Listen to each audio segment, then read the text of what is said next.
Hi friends, good morning.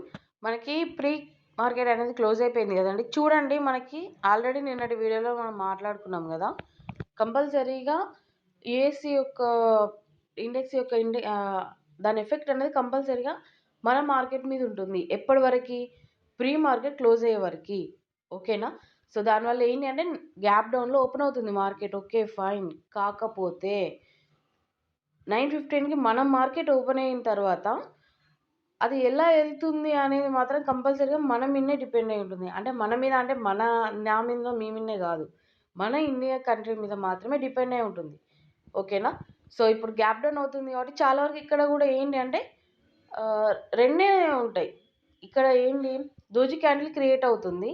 అంటే ఎంతో gap డౌన్లు చేశారు కాబట్టి అక్కడక్కడే వాళ్ళు ఏంటంటే ఇప్పటి వరకు నా గ్యాప్ని ఫిల్ చేయడానికా, లేకపోతే నార్మల్గా దోజీ క్యాండిల్ క్రియేట్ చేశారు. లేదు, అలా కాదు, వాళ్ళ ఇంటెన్షన్ ఆల్మోస్ట్ ఇంకా డౌన్కి రావాలి అనే ఇంటెన్షన్ ఉంటే గ్యాప్ డౌన్ అయినా పర్లేదండి, చాలా ఫోర్స్గా కిందికి వస్తారు. ఓకేనా? ఇన్ కేస్ ఎలా అయినా కూడా మీరు ఏమైనా హోల్లో ఉంటే మాత్రం మార్కెట్ ఓపెన్ అయినాక సమ్ ప్రాఫిట్ అనేది బుక్ చేసేసుకోండి.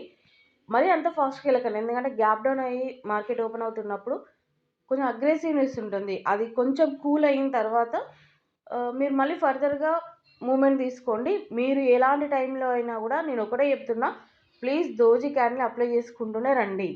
ఓకేనా? ఐ హోప్ మీకు అర్థమవుతుంది అనేసి నేను అనుకుంటున్నాను అండి. Thank you so much.